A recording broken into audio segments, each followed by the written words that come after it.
Public investment की आवश्यकता से संबंधित है। आप जीएस पेपर 3 के इस टॉपिक से आर्टिकल को रिलेट कर सकते हो। देखो, सबसे पहले बेसिक्स की बात करते हैं। इन्वेस्टमेंट की सिग्निफिकेंस क्या होती है इकोनॉमी में। इन्वेस्टमेंट देखो कोई भी हो सकती है। मान लीजिए स्कूल बनता है, ये भी एक इन्वेस्टमेंट है। कोई फैक्ट्री बनती है, ये भी एक इन्वेस्टमेंट है। जब भी इकोनॉमी में इन्वेस्टमेंट होती है ना, फॉर एग्जांपल स्कूल बना, कोई ब्रिज बना, हाईवे बना, इससे क्या होता है, जब कंस्ट्रक्शन होगी स्कूल की, हाईवे की, बहुत सारा आपको पता है रॉ मटेरियल इस्तेमाल होगा, जैसे सीमेंट, स्टील इत्यादि। अब उस सीमेंट स्टील को प्रोड्यूस करने के लिए फैक्ट्रीज में ज़्यादा काम होगा। ज़्यादा काम मतलब ज़्यादा रोजगार उपलब्ध होगा। उसी प्रकार से हाईवे बनेगा तो ज़्यादा कंस्ट्रक्शन वर्कर्स को काम मिलेगा। अब उनको काम मिलेगा, उनके पास पैसा होगा, तो उस पैसे से वो मार्केट में जाएंगे चीज़ें खरीदने के लिए। अब जिन चीज़ों को वो खरीदेंगे उसकी डिमांड बढ़ेगी। उस डिमांड को जनरेट होने के लिए, डिमांड को पूरा करने के लिए फैक्ट्रीज में काम होगा। उस फैक्ट्री में भी वर्कर्स को रोजगार मिलेगा। मतलब इकोनॉमी के जो पहिए हैं ना, वो चलते हैं इन्वेस्टमेंट से। जैसे जैसे इन्वेस्टमेंट ज़्यादा होती है वैसे वैसे देखो इकोनॉमिक एक्टिविटीज ज़्यादा होती हैं और देश की इकोनॉमिक ग्रोथ रेट इंक्रीज होती है। सिंपल कंसेप्ट है, समझ गए। अब क्वेश्चन ये उठता है, इन्वेस्टमेंट करे कौन? या तो सरकार इन्वेस्टमेंट करे या फिर प्राइवेट इन्वेस्टमेंट हो। समझ गए। प्राइवेट इन्वेस्टमेंट मतलब कंपनीज जैसे अदानी, अंबानी, ये लोग इन्वेस्टमेंट करें। आपको पता है ना, विभिन्न राज्यों में इन्वेस्टमेंट समिट चलता है जिसमें विभिन्न राज्य सरकारें उद्योगपतियों को यानी बिजनेसमैन को इनवाइट करती हैं। राजस्थान में पिछले 2-3 दिनों में आपने देखा होगा एक कंट्रोवर्सी पैदा हो गई। अशोक गहलोत जो राजस्थान के मुख्यमंत्री हैं, उन्होंने इनवाइट किया था अदानी को, जिसको कांग्रेस पार्टी जिस पर आरोप लगाती है। तो बीजेपी ने आरोप लगाया, वैसे आप अदानी को गालियां देते हो, लेकिन इनको आपने इन्वेस्टमेंट समिट में क्यों बुलाया? इन्वेस्टमेंट करने के लिए।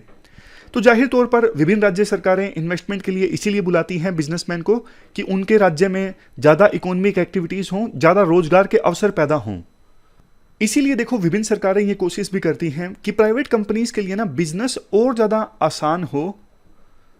मतलब विभिन्न राज्यों के बीच में ना एक कंपटीशन रहता है कि ज़्यादा से ज़्यादा इन्वेस्टमेंट हमारे राज्य में आए। पिछले दिनों आपने देखा गुजरात और महाराष्ट्र के बीच में सेमीकंडक्टर फैक्ट्री को लेके वेदांता सेमीकंडक्टर फैक्ट्री स्टैब्लिश करना चाहती थी चिप्स की, तो उसको लेके कंपटीशन था। गुजरात वो कॉन्ट्रैक्ट जीत गया बिल्कुल आखिरी मोमेंट्स में। महाराष्ट्र को जबकि वो प्रोजेक्ट मिलने वाला था, इस बात को लेके कंट्रोवर्सी भी पैदा हो गई थी।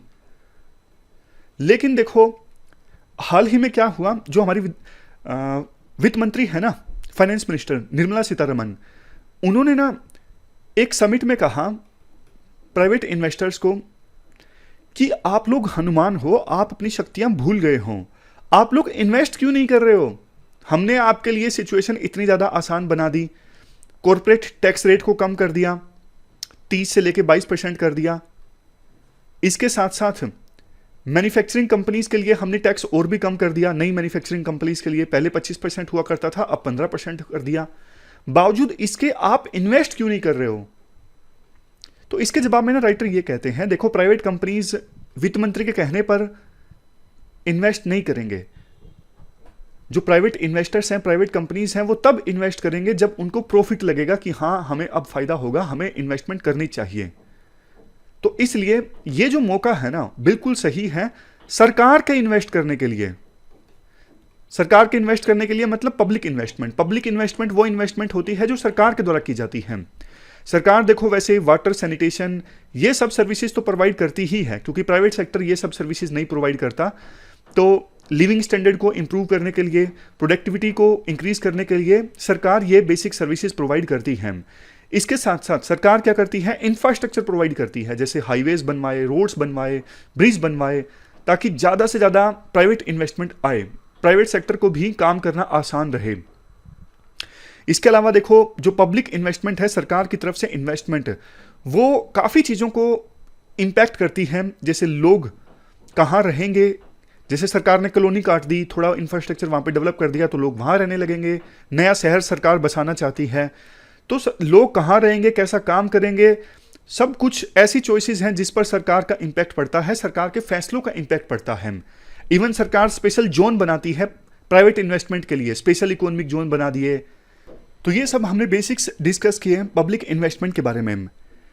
अब राइटर देखो ये कहते हैं, कायदे से प्राइवेट इन्वेस्टमेंट ज़्यादा होनी चाहिए, बट प्राइवेट इन्वेस्टमेंट हमारे देश में काफ़ी समय से नहीं हो रही है। 2011-12 के बाद से ही ज़्यादा नहीं हो रही है। इवन सरकार ने 2019 में टैक्स काफ़ी कम कर दिया, उसके बाद भी प्राइवेट इन्वेस्टमेंट उठने का नाम नहीं ले रही है। यही तो वित्त मंत्री ने कहा कि आप लोग हनुमान हो, आप अपनी शक्तियां भूल गए हो, आप इन्वेस्ट कीजिए। लेकिन वही बात राइटर कहते हैं, वो प्रॉफिट देख के इन्वेस्ट करेंगे, वित्त मंत्री के कहने पे तो करेंगे नहीं। तो राइटर का ये कहना है, सरकार देखो एक चीज से ये डरती है, इन्फ्लेशन रिलेटिवली हमारे देश में अभी ऑलरेडी ज़्यादा है। अगर सरकार पब्लिक इन्वेस्टमेंट ज़्यादा करती है तो लोगों के हाथ में ज़्यादा पैसा आ जाएगा, तो प्रोडक्ट्स की सप्लाई कम होगी, डिमांड बढ़ जाएगी, इससे इन्फ्लेशन और ज़्यादा बढ़ने की संभावना है। राइटर कहते हैं देखो, इन्फ्लेशन को टैकल किया जा सकता है एग्रीकल्चर प्रोड्यूस को इंक्रीज करके, खास करके जो सीरियल्स है ना, जैसे वीट, राइस, इनको छोड़ के बाकी चीज़ें जैसे वेजिटेबल्स हैं, एडिबल ऑयल हैं, इनकी प्रोडक्शन को अगर सरकार बूस्ट करे ना तो इन्फ्लेशन को काबू किया जा सकता है। एनी हाउ इन चीज़ों को हम, जैसे एडिबल ऑयल है, इसको इंपोर्ट भी काफ़ी करते हैं, हमारा फॉरेन एक्सचेंज रिजर्व भी जाता है, तो इन चीज़ों की प्रोडक्शन को सरकार को बूस्ट करना चाहिए, इससे इन्फ्लेशन कंट्रोल किया जा सकता है। फिर सरकार को पब्लिक इन्वेस्टमेंट के बारे में डरने की आवश्यकता नहीं है। दूसरा पॉइंट राइटर के द्वारा ये दिया जाता है, कई बार देखो पब्लिक इन्वेस्टमेंट में ना रिसोर्सेज का वेस्टेज होता है। वेस्टेज तब होता है, मान लीजिए जिन प्रोजेक्ट्स पर इन्वेस्ट करना है वो प्रोजेक्ट्स ठीक से नहीं डिसाइड किए गए, मतलब पॉलिटिकल लीडर्स ने वोट बैंक को देखते हुए प्रोजेक्ट्स डिसाइड कर लिए, या फिर इन्वेस्टमेंट में करप्शन काफ़ी ज़्यादा हो गया। तो सरकार को ये चाहिए कि ऐसे प्रोजेक्ट्स पर इन्वेस्ट किया जाए जिससे वास्तव में इकोनॉमी में प्रोडक्टिविटी इंक्रीज हो। प्रोडक्टिविटी की डेफिनेशन हमने फ्राइडे के आर्टिकल में डिस्कस की थी, आपको याद होगा कि सेम इनपुट में आप आउटपुट कितना इंक्रीज कर सकते हो। इसके साथ साथ सरकार स्टेट्स को भी फंड्स ट्रांसफर कर सकती हैं, टाइड फंड्स, मतलब परफॉर्मेंस इंसेंटिव वाले फंड्स, मतलब जैसे जैसे जिस स्टेट का परफॉर्मेंस अच्छा है उसको ज़्यादा फंड, ऐसा कुछ। क्योंकि ना स्टेट गवर्नमेंट्स ज़्यादा अच्छे से उन प्रोजेक्ट्स को आइडेंटिफाई कर सकती हैं जिससे प्राइवेट कंपनीज के लिए भी बिजनेस करना और ज़्यादा आसान हो जाए। तो स्टेट गवर्नमेंट्स को पैसा ट्रांसफर करना चाहिए कुछ प्रोजेक्ट्स के लिए, सेंट्रल गवर्नमेंट को आइडेंटिफाई ज़्यादा अच्छे से कर सकती हैं स्टेट गवर्नमेंट्स।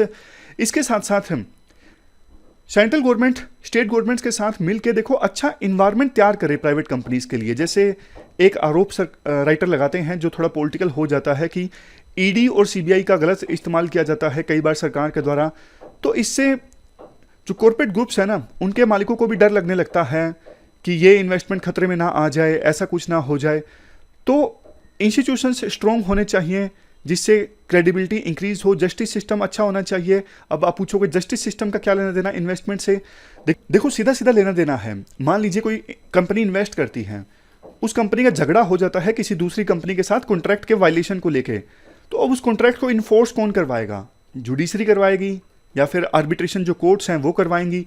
तो इसलिए जस्टिस सिस्टम भी मदद करता है। अब मान लीजिए कोई केस है, सालों साल लटकता रहता है, तो प्राइवेट कंपनीज के मन में क्या आएगा? जो विदेशों से इन्वेस्टमेंट आने वाली है, उनको लगेगा कि यार इंडिया में तो ना कोई मामला उलझ जाए ना तो जुडिशरी में सोल्व होने में बरसों लग जाते हैं, इंडिया में इन्वेस्ट करना खतरे से खाली नहीं है। तो ये सब चीज़ें हैं जो इन्वेस्टमेंट पर इम्पैक्ट डालती हैं। सरकार ease of doing business improve करे, लेकिन इसके साथ साथ अभी पब्लिक इन्वेस्टमेंट भी इंक्रीज करें। तो ये पूरा आर्टिकल हमने डिस्कस किया। चलते हैं